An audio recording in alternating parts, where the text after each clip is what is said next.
يا أيها الذين آمنوا قوا أنفسكم وأهليكم نارا وقودها الناس والحجارة عليها ملائكة غلاظ شداد لا يعصون الله ما أمرهم وَيَفْعَلُونَ مَا يُؤْمَرُونَ۔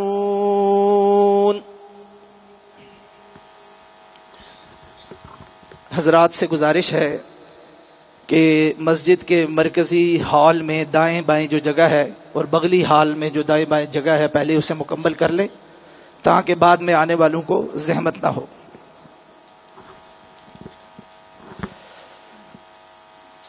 اللہ سبحانہ و تعالی کے فضل و احسان سے رمضان المبارک کے مقدس مہینے کا آغاز ہو چکا ہے۔ ہمیں اللہ سبحانہ و تعالی نے یہ خوش بختی عطا کی ہے، یہ اللہ کی عنایت ہے، اللہ کی مہربانی ہے کہ اس نے صحت، سلامتی، تندرستی اور عافیت کے ساتھ اور ایمان کی کیفیت میں رمضان المبارک عطا فرمایا ہے۔ کسی بھی مومن کی زندگی میں اس ماہ مبارک کا آنا اور ہر سال بار بار آنا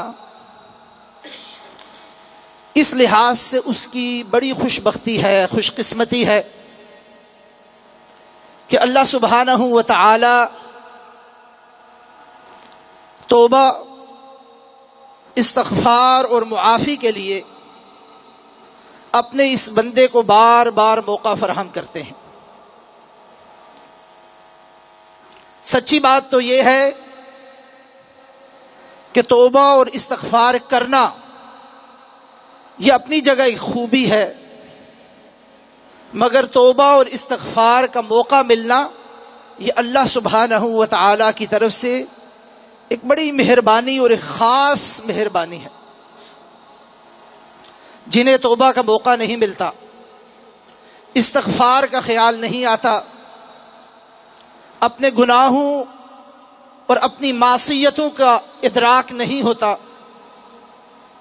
اور وہ یوں ہی زندگی کے شب و روز بسر کر دیتے ہیں، اپنے رب کی طرف رجوع کیے بغیر، اپنے رب کی طرف توجہ کیے بغیر، اس کی طرف لوٹے بغیر، اس کی طرف فرار اختیار کیے بغیر زندگی کو گزار دیتے ہیں، اور پھر اچانک کسی دن زندگی کا یہ سورج طلوع نہیں ہو پاتا اور غروب ہو جاتا ہے۔ تو ایسے لوگ یقیناً بدقسمت، اور جب روز قیامت یہ اللہ سبحانہ و تعالی کے سامنے پیش ہوں گے تو وہ ذالک هو الخسران المبین کا مصداق ہوں گے۔ اللہ ہمیں ان میں سے نہ کرے۔ اس ماہ مبارکہ میں گزشتہ سال ہمارے بہت سے اعزاء و اقارب، ہمارے دوست، احباب، رشتہ دار، پیارے، چاہنے والے، تعلق والے ہمارے ساتھ موجود تھے اور آج نہیں ہیں، اور ایسے بھی بہت ہیں جو پچھلے سال ہمارے ساتھ صحت و سلامتی اور عافیت کے ساتھ موجود تھے، ہمارے ساتھ روزے رکھتے تھے، مگر آج وہ بستر مرض پر کسی موذی بیماری کا شکار ہو کر محتاجی کی ایک صورت بنے ہوئے ہیں۔ اللہ سبحانہ و تعالی نے جو نعمت صحت کی عطا کی تھی وہ ان سے واپس لے لی ہے۔ اپنی خواہش کے باوجود ان میں سے بہت ایسے ہیں جو اللہ کے اس عطا کردہ مہینے میں روزے نہیں رکھ سکتے، عبادتیں نہیں کر سکتے۔ یہ میرے لیے اور آپ کے لیے قابل غور ہے، یہ فکر کی بات ہے، یہ سوچنے کی بات ہے کہ ان کی جگہ ہم بھی ہو سکتے تھے، ان کی جگہ بھی ہم ہو سکتے تھے جو اس دنیا سے چلے گئے، اور ان کی جگہ بھی ہم ہو سکتے تھے جو آج کسی مرض کا شکار ہو کر ہمارے ساتھ موجود نہیں ہیں۔ شفا خانوں میں، ہسپتالوں میں اور گھروں میں پڑے ہوئے ہیں۔ اس میں میرا اور آپ کا کوئی امتیاز نہیں ہے، ہمارا کوئی وصف اور ہماری کوئی خوبی نہیں کہ اللہ سبحانہ و تعالی نے ہمیں صحت عطا کی، عافیت عطا کی، اور آج ہم یہاں پر موجود ہیں۔ اور اس میں ان لوگوں کا کوئی خاص قصور نہیں ہے، ہم سے ہٹ کر، ہم سے مختلف انہوں نے کوئی ایسا کام نہیں کیا کہ اللہ سبحانہ و تعالی کی طرف سے فیصلہ آیا یا تو وہ اس دنیا سے چلے گئے یا وہ لاچار اور مریض ہو کر آج پریشانی اور بیماری کا شکار ہے۔ اگر انسان اس بات کا احساس کر لے تو اسے پھر خوف خدا کرنا چاہیے، اللہ سے ڈرنا چاہیے، اللہ کی اس نعمت پر شکر ادا کرنا چاہیے۔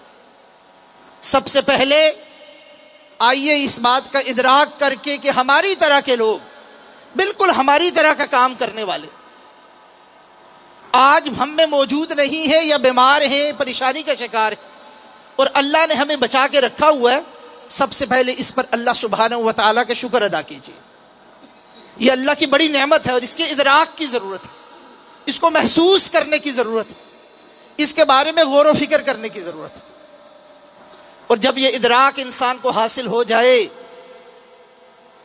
شکر کی یہ نعمت انسان کو میسر آ جائے، تو پھر میری اور آپ کی ذمہ داری یہ ہے کہ ہم یہ غور کریں کہ اس رمضان المبارک میں ہم پہلے سے مختلف وہ کیا کام کر سکتے ہیں جس سے اللہ سبحانہ و تعالی راضی ہو، جو نعمت اس نے ہمیں اس موقع کے طور پر میسر کی ہے، عطا کی ہے، ہم اس کا صحیح اور درست استعمال کر سکیں، اپنے رب کا شکر بھی ادا کر سکیں اور بندگی کا حق بھی ادا کر سکیں۔ یہ ماہ رمضان المبارک یہ توبہ اور استغفار کا مہینہ ہے، یہ اللہ کی طرف رجوع کا مہینہ ہے، اللہ کی طرف واپس پلٹنے کا مہینہ ہے۔ یہ اپنے گناہوں، اپنی معصیتوں، اپنی لغزشوں، اللہ کی نافرمانیوں، صغیرہ اور کبیرہ گناہ کا ارتکاب کرنے والے بندوں کے پاس بڑا سنہری موقع ہے کہ وہ گڑ گڑائیں، ندامت کا اظہار کریں، اپنی غلطی کو تسلیم کریں، اپنی خطاؤں کو محسوس کریں اور واپس اپنے رب کی طرف پلٹیں، ندامت کا ایک آنسو بہا دیں، اپنی غفلت کا احساس کرتے ہوئے اقبال جرم کریں، اور رب کے سامنے پیش ہو کر اس رمضان المبارک میں رب سے سب سے بڑی چیز، سب سے شاندار چیز جو طلب کی جا سکتی ہے وہ توبہ اور استغفار ہے۔ عزیز سامعین، آج کے اس خطبہ جمعۃ المبارک میں سب سے پہلے میں اللہ کے اس دین کی یہ نصیحت اپنے آپ کو کرتا ہوں اور اس کے بعد آپ کے سامنے پیش کرتا ہوں کہ کسی واجبی طور پر نہیں، کسی روایتی طور پر نہیں، بلکہ حقیقی انداز میں مجھے اور آپ کو فکر کرنے کی ضرورت ہے، غور کرنے کی ضرورت ہے کہ کیا اس ماہ میں ہم محض روزے ایک روایت کے طور پر تو نہیں رکھ رہے، رات کے قیام میں چونکہ کرتے چلے آ رہے ہیں تو اس کو بھی تو بس نمٹا تو نہیں رہے کسی معاملے کی طرح، یا پھر واقعی ہم اللہ کے حضور پیش ہو کر حضور قلب کے ساتھ، پورے احساس ندامت کے ساتھ معافی اور استغفار کے لیے اللہ کے سامنے ہاتھ پھیلا رہے ہیں یا نہیں پھیلا رہے۔ نبی کریم صلی اللہ علیہ وآلہ وسلم نے ارشاد فرمایا، شقی عبد، بدبختی ہے اس بندے کے لیے، اور یہ الفاظ دیکھیں کتنے سخت ہیں۔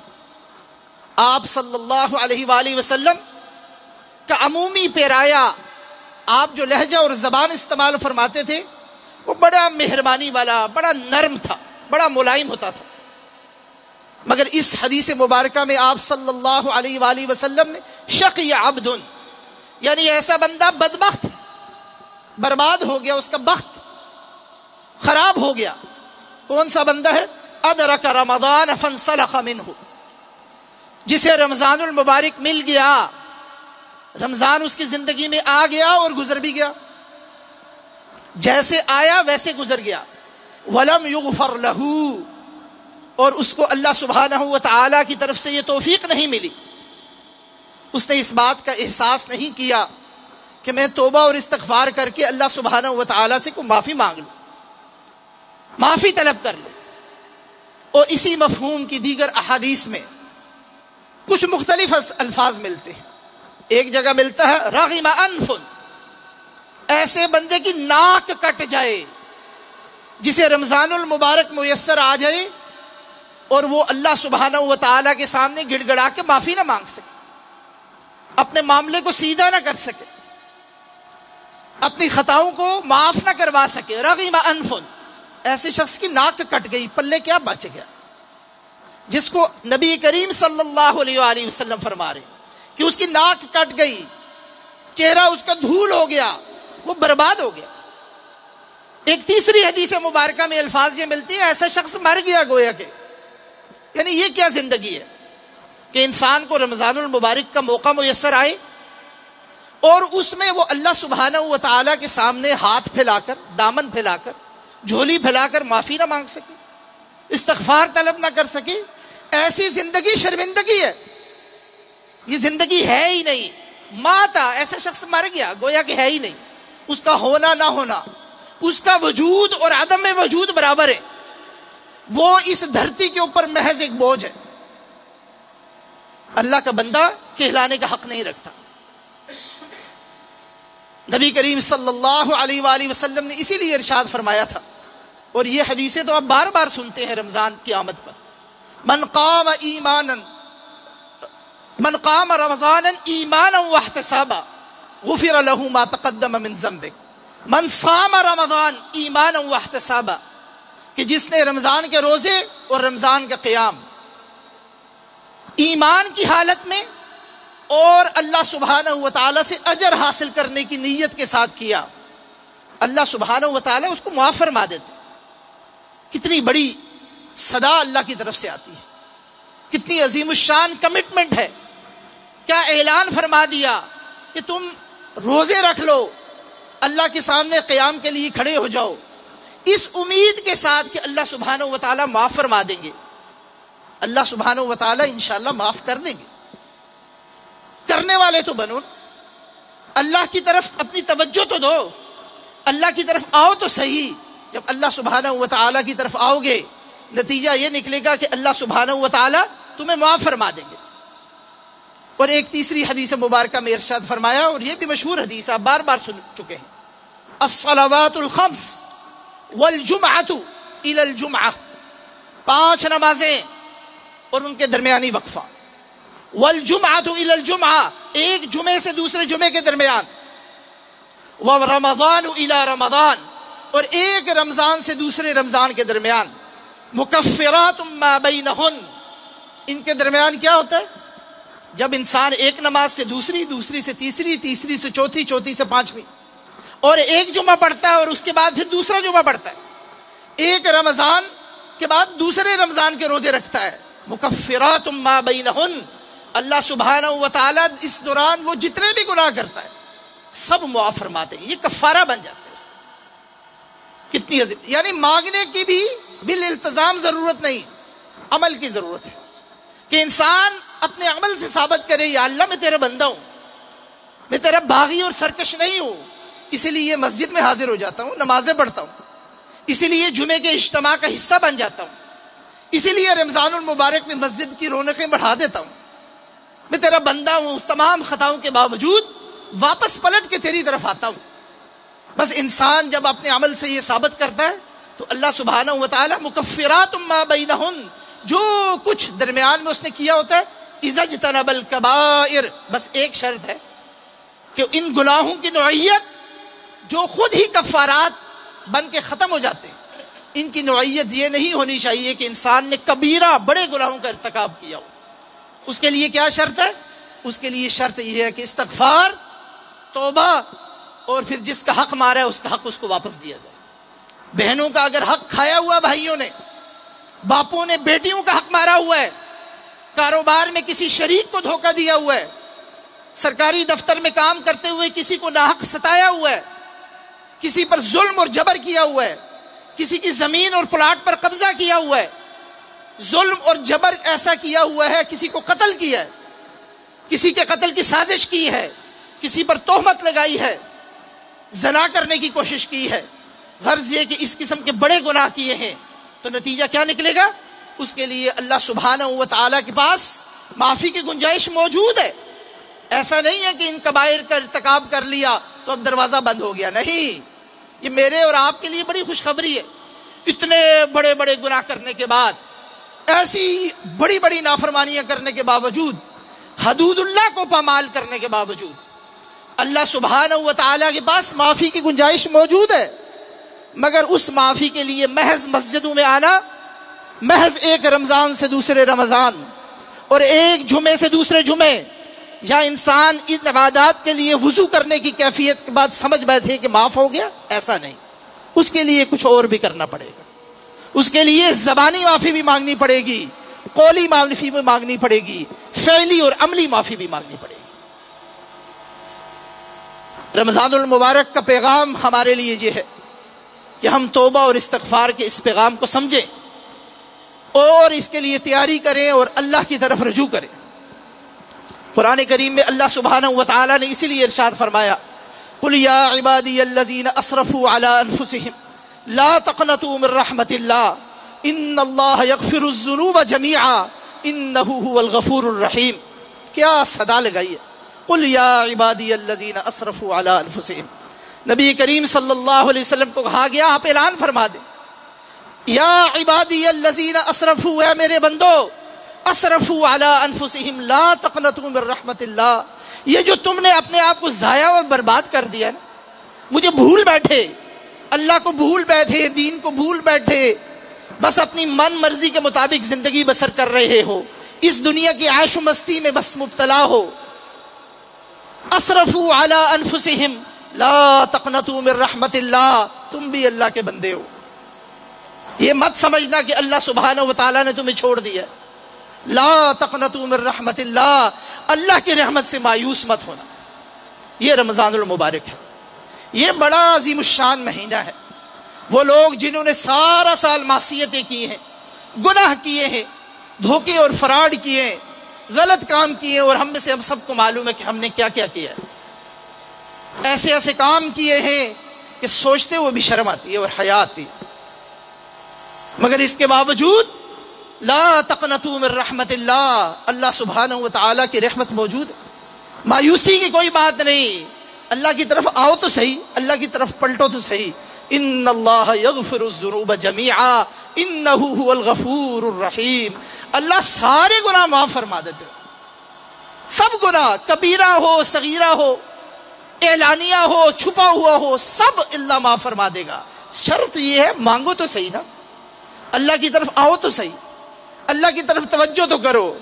فرمایا وَأَنِيبُوا إِلَىٰ رَبِّكُمْ وَأَسْلِمُوا لَهُ، اللہ کی طرف لوٹ کر واپس آ جاؤ۔ وَأَنِيبُوا إِلَىٰ رَبِّكُمْ، کیا خوبصورت اسلوب ہے، وَأَنِيبُوا۔ اور ایک دوسرے مقام پہ قرآن نے ارشاد فرمایا فَفِرُّوا إِلَى اللَّهِ، اللہ کی طرف دوڑو۔ یہ وہ مہینہ ہے جہاں وَأَنِيبُوا إِلَىٰ رَبِّكُمْ، اللہ کی طرف پلٹنے کی ضرورت ہے۔ وَأَسْلِمُوا لَهُ، اور جو اللہ سبحانہ و تعالیٰ نے کہا ہے اس پر ایمان لے کے آؤ، اسے قبول کرو، بس یہ شرط ہے، یہ کرنا ہے۔ کوئی لمبا چوڑا کام کرنے کی ضرورت نہیں ہے، کوئی ایکسرسائزز کرنے کی ضرورت نہیں ہے، کسی مقام، کسی صاحب، کسی پیر، کسی فقیر کو خوش کرنے کی ضرورت نہیں ہے، کسی قسم کا چلہ کرنے کی ضرورت نہیں ہے، اپنی زندگی کو کسی قسم کے مشکل میں ڈالنے کی ضرورت نہیں ہے۔ وَأَنِيبُوا إِلَىٰ رَبِّكُمْ، بس واپس اللہ سبحانہ و تعالیٰ کی طرف پلٹ جاؤ، توجہ اللہ سبحانہ و تعالیٰ کی طرف کرو، اپنے دل کو اللہ سبحانہ و تعالیٰ کی طرف متوجہ کر دو، اپنے دماغ کو اللہ سبحانہ و تعالیٰ کی طرف متوجہ کرو۔ نتیجہ کیا ہوگا؟ اللہ سبحانہ و تعالیٰ معاف فرما دے گا۔ انہ هو الغفور الرحیم، وہ تو بڑا ہی معاف کرنے والا ہے، بڑا رحم کرنے والا۔ یہ ہے رمضان المبارک کا پیغام۔ اب اگر یہ مہینہ میری اور آپ کی زندگی میں آ جائے اور آ گیا ہے، اور اس کے بعد بھی ہم توبہ اور استغفار نہ کر سکیں، اپنے آپ کو اللہ سبحانہ و تعالیٰ کے سامنے پیش کر کے معاف نہ کروا سکیں، تو یقیناً یہ بہت بڑی ہماری بدقسمتی ہو، اور اللہ سے دعا کرنی چاہیے کہ وہ ہمیں ان لوگوں میں سے نہ کرے اور اس حدیث کا مصداق نہ بنائے جہاں پر لوگوں کو بدبخت کہا گیا کہ یہ مہینہ آ جائے اور گزر جائے اور انسان اپنے آپ کو پیش کر کے معاف نہ کروا سکے. اللہ ہمیں ان میں سے نہ کرے.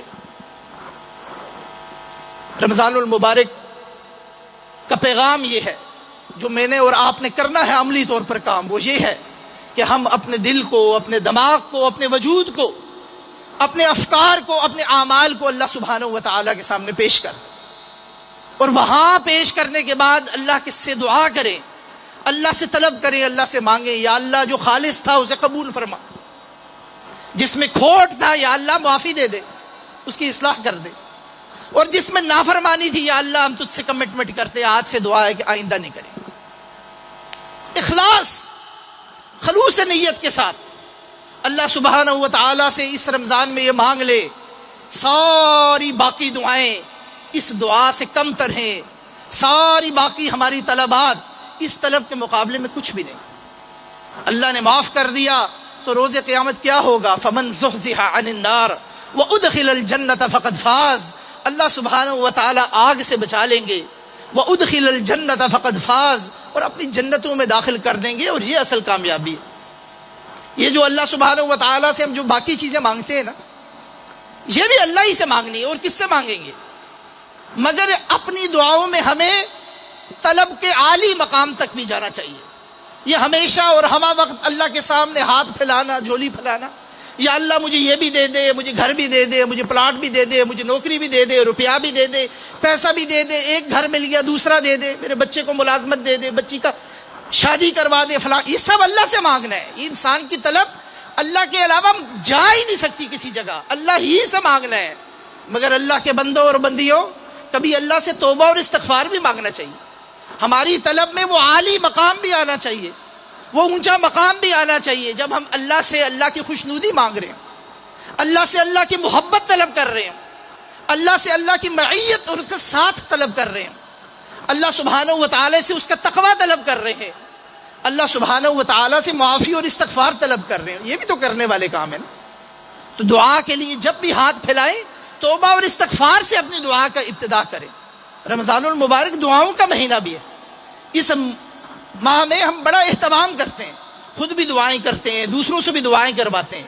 تو جہاں دیگر چیزوں کے لیے دعائیں کرتے ہیں، وہاں اس بات کی دعا کرنا کہ یا اللہ تو مجھے معاف فرما دے، یا اللہ تو مجھے استغفار کرنے کی توفیق عطا فرما، یا رب العالمین مجھے بندہ بننے کی توفیق عطا فرما، بندگی کے تقاضے پورے کرنے کی توفیق عطا فرما. اور جب انسان یہ کام کر لے تو اللہ سبحانہ و تعالی نے قرآن مجید میں ارشاد فرمایا، جو آیت کریمہ میں نے شروع میں آپ کے سامنے تلاوت کی، یا ایھا الذین آمنوا قوا انفسکم واہلیکم نارا وقودها الناس والحجارہ علیہا ملائکۃ غلاظ شداد لا یعصون اللہ ما امرہم ویفعلون ما یؤمرون. یہ توبہ اور استغفار کا سب سے پہلا درجہ یہ ہے کہ انسان اپنے آپ سے شروع کرے. قوا انفسکم، اپنے آپ کو آگ سے بچا لو. قرآن نے بڑی وضاحت کے ساتھ یہ کہا ہے، روز قیامت کوئی کسی کے لیے کھڑا نہیں ہوگا. یوم یفر المرء من اخیہ وامہ وابیہ وصاحبتہ، یہ اللہ سبحانہ و تعالیٰ نے بیان کر دیا.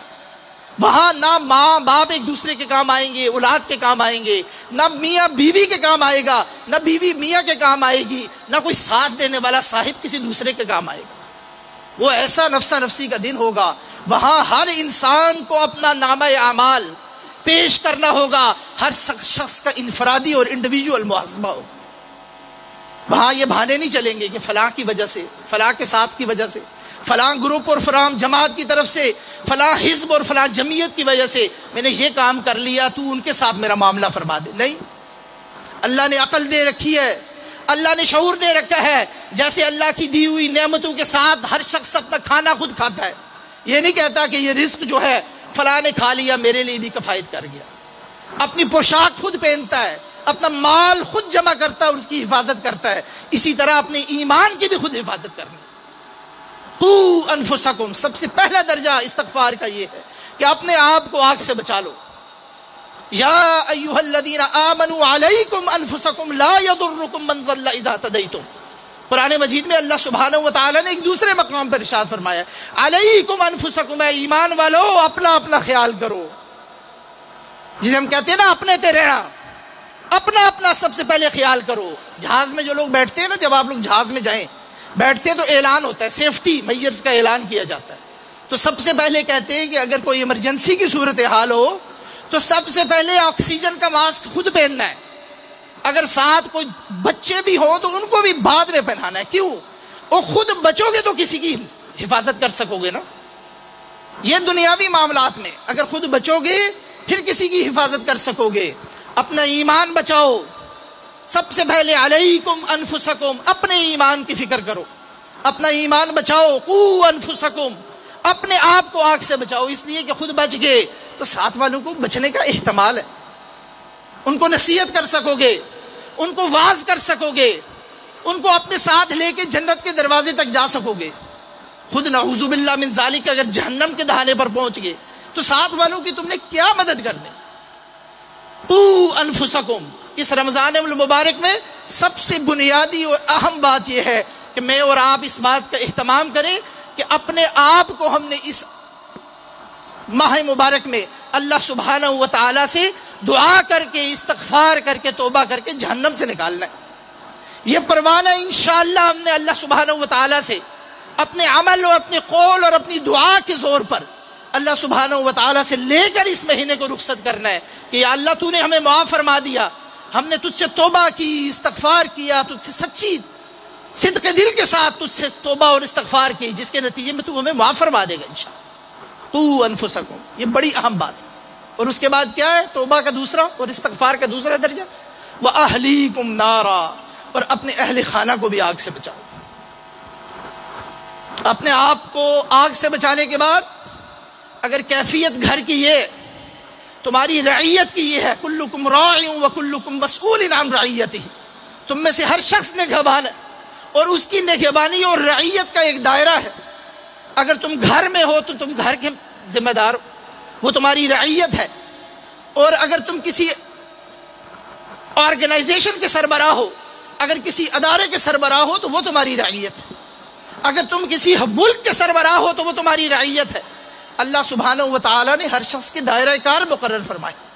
اس دائرے کے اندر رہتے ہوئے، اپنے آپ کو اس دائرے میں مقید کرتے ہوئے اس بات کا اہتمام کرنا ہے کہ جب اپنے آپ کو آگ سے بچا لیا، توبہ کر لی، استغفار کر لیا، تو گھر والوں کا خیال کر. رمضان المبارک کا یہ پیغام میرے لیے اور آپ کے لیے بھی ہے کہ خود مسجدوں میں آنا، اللہ کی عبادت کا اہتمام کرنا، اطاعت اور فرما برداری کے تقاضوں کو پورا کرنے کی کوشش کرنا، مگر اپنے گھر والوں کو کھلی چھٹی دے دینا، ان پر کسی قسم کا محاسبہ اور احتساب نہ کرنا، ان پر کڑی نگاہ نہ رکھنا، اور آزادی فکر کے نام پر اور بچوں کو آزادی کے نام پر ان کو من مرضی کرنے دینا، اور ایسی من مرضی جس کے نتیجے میں اللہ کے مطیع اور فرما بردار بننے کے بجائے وہ اللہ کے سرکش بن جائیں، اللہ کے دین کی اور شریعت کی بتائی ہوئی حدود کو پامال کرے.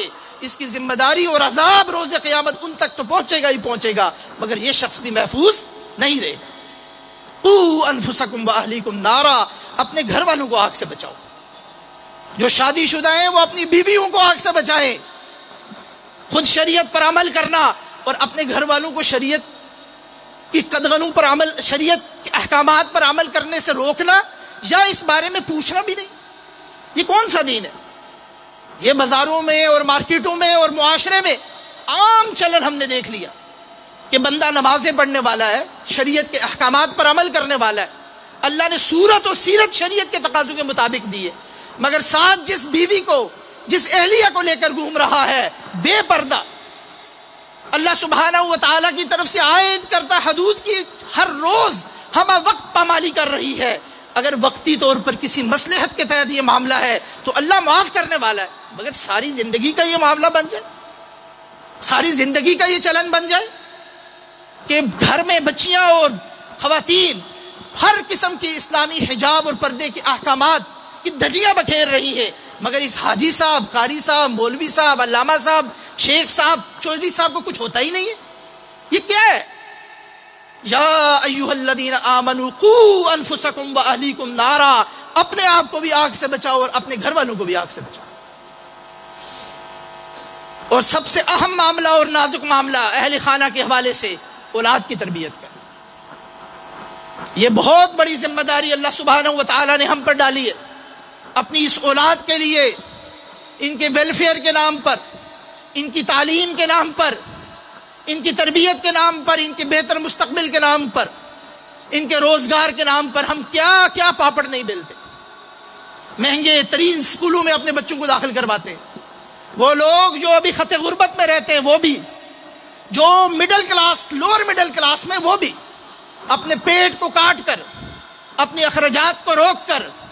بلکہ بدقسمتی تو یہ ہے کہ بسا اوقات جائز اور طیب مال اور حصول رزق کے ذرائع کو چھوڑ کر ناجائز ذرائع اختیار کر کے وہ مال جمع کرتے ہیں اس لیے کہ جی بچوں پر خرچ کرنا، بچوں کو خوش رکھنا ہے. اتنا اہتمام ان کے لیے کیا جاتا ہے. ان کی کس زندگی کے لیے جو محض 70 سال کی زندگی. یہ 60-70-80 سال کی زندگی کے اندر بھی انسان جو ایکٹیو زندگی بسر کرتا ہے کتنے سال ہے؟ یہی 40 سال، یہی 45 سال. اس سے پہلے کا معاملہ تو انسان کے بچپن اور لڑکپن کا ہے. اس کے بعد کا معاملہ تو انسان کا بیماری اور پریشانی اور ضعف کا ہے. یہی 40-45 سال جس میں انسان اپنی چکا چوند اور اپنے آپ کو نہ جانے کیا سمجھتا ہے، اور اس دوران ساری اللہ کی نافرمانی کرتا ہے. اپنے نفس کے لیے بھی، اس کو خوش کرنے کے لیے بھی، اپنے اہل خانہ کے لیے بھی آگ جمع کرتا ہے. اپنے لیے بھی آگ جمع کرتا ہے، اہل خانہ کے لیے بھی آگ جمع کرتا ہے، اور دوزخ کا سامان پیدا کرتا ہے. قوا انفسکم واہلیکم نارا. اپنے آپ کو بھی آگ سے بچاؤ اور اپنے اہل خانہ کو بھی آگ سے بچاؤ. اپنی اولاد پر توجہ دیجیے. رمضان المبارک کے پیغامات میں سے ایک اہم پیغام یہ ہے کہ اس بات کا انسان اہتمام کرے اور اکثر لوگ اس بات پر غور کرے کہ میں اپنی اولاد کی تربیت کے لیے کیا کر رہا ہوں. ان کو دین سکھلانے کے لیے، ان کو دین کی دعوت اور تعلیمات سکھانے کے لیے میں نے کس قدر اہتمام کیا ہے. کیا میرا محض اہتمام یہ ہے کہ نورانی قاعدہ اور قرآن مجید محض پڑھانے کے لیے میں نے قاری صاحب کا بندوبست کر دیا، اور آج کل تو پہلے قاری صاحبان کا بندوبست کرتے ہوئے کم از کم اس بات کا اہتمام ہوتا تھا، اتنا ہو جاتا تھا کہ بچے مسجد آ جایا کرتے تھے. پہلے چلیں اس طرح، اس بہانے یہ ہو جاتا تھا کہ بچے مسجد آ جاتے تھے، قرآن پاک پڑھتے تھے، قاعدہ پڑھتے تھے، کچھ مسجد سے واقف ہو جاتے تھے، مسجد کے کلچر سے واقف ہو جایا کرتے تھے، مسجد کے ساتھ ان کا تعلق بن جایا کرتا تھا. پھر بعد میں چاہے ساری زندگی مسجد کے قریب نہ آئے، مگر پھر چلے ریٹائر ہو کے، بوڑھے ہو کے، پھر اسی مسجد کے ساتھ ایک تعلق استوار کر دیتے.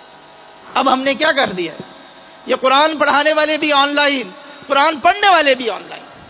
بچے ساری زندگی، کئی سال مسجدوں کو، اللہ کے گھروں کا چہرہ ہی نہیں دیکھتے. انہیں پتہ ہی نہیں مسجد کیا ہوتی ہے، اور اگر کبھی مسجد میں آ جائے تو ان کو پتہ ہی نہیں کہ ایک کلب اور مسجد کے احکامات میں فرق کیا ہے. آئے ہی نہیں کبھی. یہاں کا ایک کلچر ہے، یہ اللہ کا گھر ہے. یہاں کی ایک اپنی ثقافت، یہاں کی اپنی تہذیب اور تمدن ہے، یہاں کے اپنے آداب ہیں.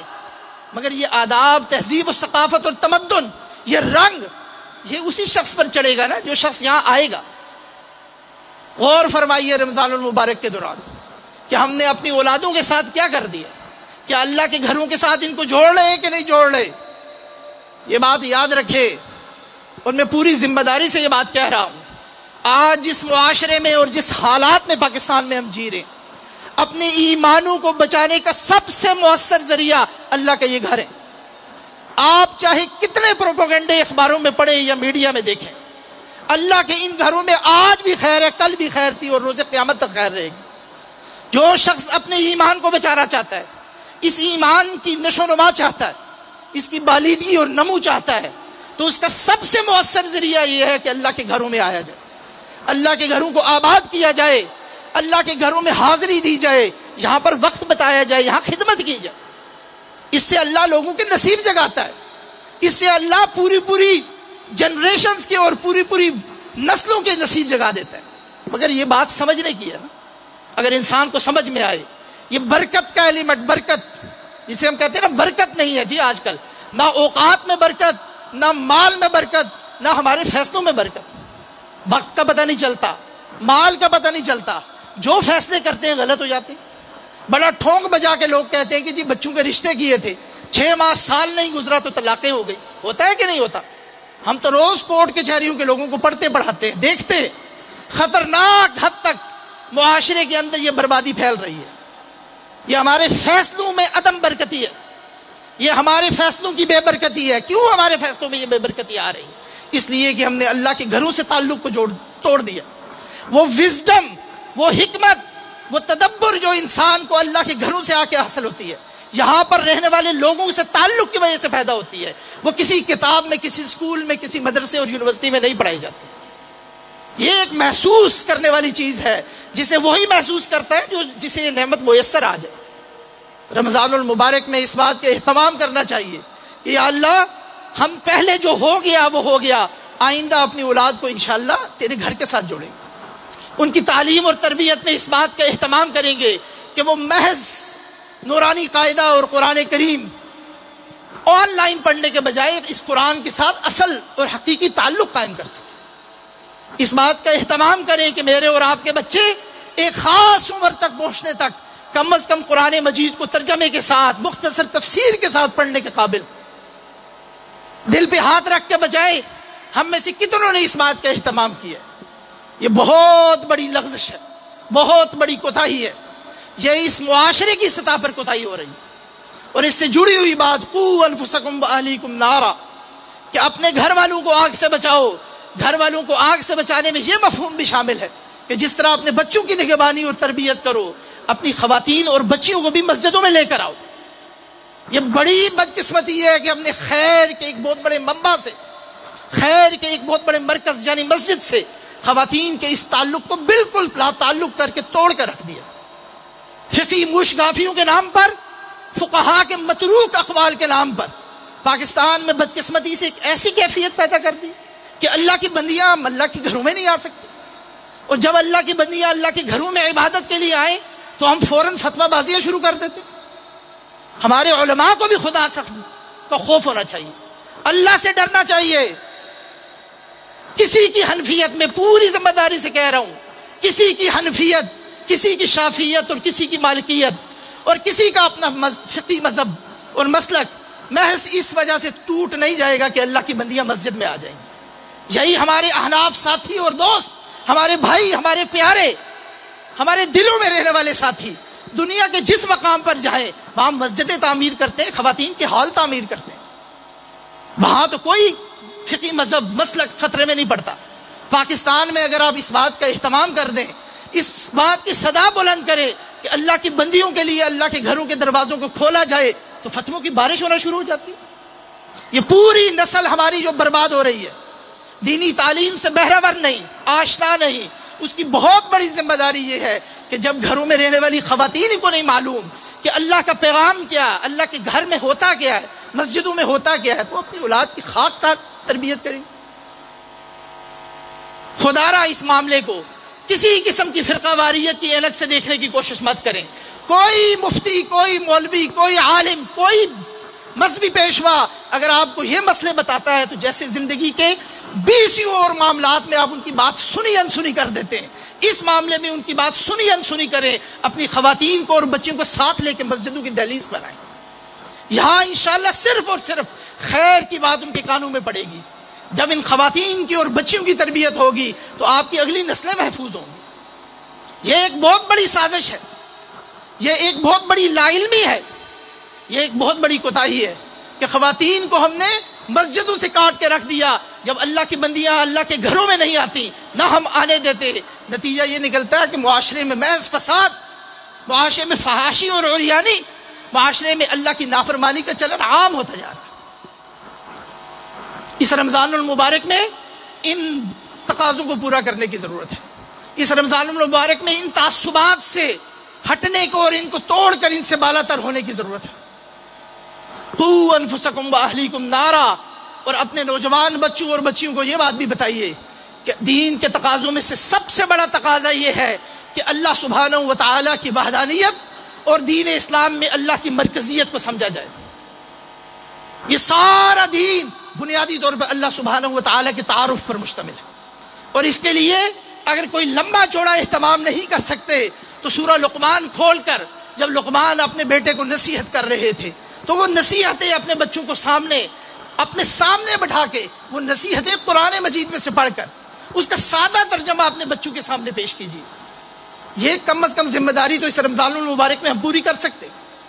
اللہ سبحانہ و تعالیٰ نے ارشاد فرمایا وَإِذْ قَالَ لُقْمَانُ لِابْنِهِ وَهُوَ يَعِظُهُ يَا بُنَيَّ لَا تُشْرِكْ بِاللَّهِ. جب باپ اپنے بیٹے کو نصیحت کر رہا ہے، میرے پیارے بیٹے، میرے چھوٹے بیٹے، کیا کہا جا رہا ہے؟ لا تشرک باللہ، اللہ کے ساتھ شرک مت کرنا. اپنی اولاد کی تربیت، ان کی اصلاح اور توبہ اور استغفار کا سب سے پہلا درجہ توحید ہے. سب سے پہلا تقاضا توحید ہے. اس تقاضے کو جس نے نہیں سمجھا، اور اگر ہم نے اپنی اولادوں کو نہیں سمجھایا تو یہ بہت بڑی ہماری ناکامی ہے. اس توحید کے سبق سے اپنے بچوں کی تربیت شروع کیجئے. آپ دیکھیں گے زندگی کے کسی میدان میں چلے جائیں، دنیا کے کسی مقام پہ چلے جائیں، وہ اللہ سبحانہ و تعالیٰ کے مطیع اور فرما بردار رہیں گے انشاءاللہ. کیوں؟ اس لیے کہ وہ اللہ کی وحدانیت کو سمجھنے والے، اللہ کی توحید کا اقرار کرنے والے، اس کا مفہوم اور اس کا تقاضا سمجھتے. لیکن یہ اسی وقت ممکن ہوگا جب ہم ان کو اس مسجد کے ساتھ جوڑیں گے، دینی تعلیمات کے ساتھ جوڑیں گے، دینی اداروں کے ساتھ جوڑیں گے، دین کے تقاضوں کے ساتھ جوڑیں گے. استغفار اور توبہ جو اس رمضان المبارک کا بنیادی پیغام ہے، اس سلسلے میں جہاں اس بات کی ضرورت ہے کہ ہم اپنا محاسبہ کریں، اپنے آپ کو جہنم کی آگ سے آزاد کریں، وہاں اس بات کی بھی ضرورت ہے کہ ہم اپنے اہل خانہ کو، اپنے گھر والوں کو اور اپنے بچوں کا بھی خیال کریں. اور اس حوالے سے آخری بات جو میں کرنا چاہتا ہوں نوجوان نسل کی تربیت کے حوالے سے، کہ آج کمیونیکیشن کے ذرائع نے اور انفارمیشن ٹیکنالوجی اور اس طرح کی نہ جانے کتنی چیزوں نے نوجوانوں اور بچوں کو بہت زیادہ ایکسپوز اور ولنریبل کر دیا. برائی کا حصول، فساد، انتشار، فحاشی اور عریانی کے ذرائع چہار سو پھیلے ہوئے. پہلے جن چیزوں کا حصول بہت مشکل تھا، آج وہ ہر شخص کے لیے چند لحظوں اور چند منٹوں کی بات ہے.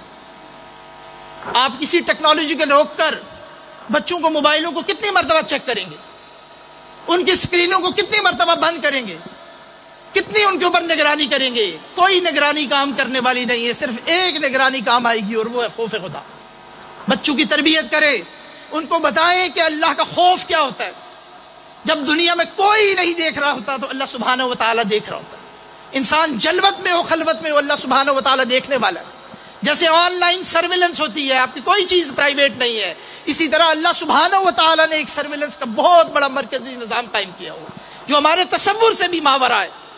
ہر چیز اللہ سبحانہ و تعالیٰ کے علم میں ہے اور ہر چیز روز قیامت ہمارے سامنے آ جانی ہے. اور جب ہمارے کرتوت ہمارے سامنے آ جائیں گے تو اس دن ہر شخص دوسرے شخص کے سامنے شرمندہ ہو جائے گا. اولاد کی یہ تربیت کرنے کی ضرورت ہے، اور ساتھ ان کو یہ بتانے کی بھی ضرورت ہے کہ دین اگر سیکھنا ہے تو دین سیکھنے کے لیے بھی دین سیکھنے کے ذرائع معتبر ذرائع ہونے چاہیے. جو شبہات اور شہوات پر مبنی دین کے نام پر آن لائن کنٹینٹ اس وقت موجود ہے، اپنے بچوں کی اس بات کی بھی تربیت کریں کہ ان کو معلوم ہو کہ خالص اور کھوٹے کے درمیان فرق کیا ہے. دین کی تعلیم کو حاصل کرنے کے لیے آن لائن موجود دینی مواد کو دیکھنے کے نام پر، دروس کے نام پر، اسکالرز کی ٹاکس کے نام پر جو کچھ وہاں پر موجود ہے، اس بات کا اہتمام کریں کہ بچے دیکھ کیا رہے. یہ نہ ہو کہ آپ اور میں یہ سمجھتے رہیں کہ ہمارے بچے تو آن لائن بہت بڑی دین کی خدمت کر رہے ہیں، دین کی تعلیم حاصل کر رہے ہیں، لیکن نتیجہ یہ نکلے کہ وہ کسی اور فساد کا شکار ہو جائے. اس بات کا بھی اہتمام کرنے کی ضرورت ہے کہ وسطیہ پر مبنی، اعتدال پر مبنی، اہل السنہ والجماعہ کے منہج پر مبنی جو دین کی تعلیمات ہیں، جو درست اور صحیح تعلیمات ہیں، ہمارے بچیوں اور بچوں کی رسائی ان تک ہو. ایسے لوگ جو دین کے نام پر فساد پھیلاتے، دین کے نام پر تکفیر اور کفر کے فتوے پھیلاتے، دین کے نام پر ایسی سستی جذباتیت اور اشتعال کو فروغ دیتے کہ لوگ ایک دوسرے کی گردنیں مارنے پر تیار ہو جاتے ہیں، دین کے نام پر دین کے مسلمات کا انکار کرتے، دین کے نام پر اور عقیدے کے نام پر صحابہ کرام رضوان اللہ علیہم اجمعین کی ذات مبارکہ کو اسکینڈلائز کرنے کی کوشش کرتے ہیں. میری اور آپ کی ذمہ داری ہے کہ ہم اپنے بچوں کی تربیت کریں، ان کو تعلیم دیں، ان کی اصلاح کریں. لیکن اس کے لیے ضروری کیا ہے؟ سب سے پہلے اپنی اصلاح کریں. ہمیں یہ بات معلوم ہوگی تو ہم کر سکیں گے نا. خود ہماری ذمہ داری یہ ہے، خود سیکھنے کی کوشش کرنی چاہیے. خود انسان کو اتنا علم حاصل کرنا چاہیے کہ وہ گھر کے سربراہ کے طور پر، ایک ذمہ دار کے طور پر گھر والوں کو جب آگ سے بچانے کی تعلیم دے تو کچھ پتہ ہو، کچھ پلے ہو تو دے گا نا۔ جب خود ہی کچھ معلوم نہیں اور ہر چمکتی ہوئی چیز کو خود بھی سونا سمجھ رہا ہے تو باقیوں کی کیا اصلاح کرے گا، ان کو کیا سکھلائے گا؟ یہ اللہ سبحانہ و تعالی نے بہت بڑا موقع مجھے اور آپ کو میسر کر دیا ہے رمضان المبارک کی صورت میں۔ اللہ سے دعا کریں کہ یا اللہ رمضان المبارک کی ان مقدس ساعات میں توبہ اور استغفار خالص نیت کے ساتھ کرنے کی توفیق عطا فرما۔ اللہ ہمیں اس بات کی بھی توفیق عطا فرمائے کہ ہم اپنے آپ کو آگ سے بچا سکیں، اپنے آل اولاد کو اور اپنے گھر والوں کو آگ سے بچا سکیں۔ سبحانک اللہم و بحمدک، اشہد ان لا الہ الا انت، سبحانک، استغفرک و اتوب الیک۔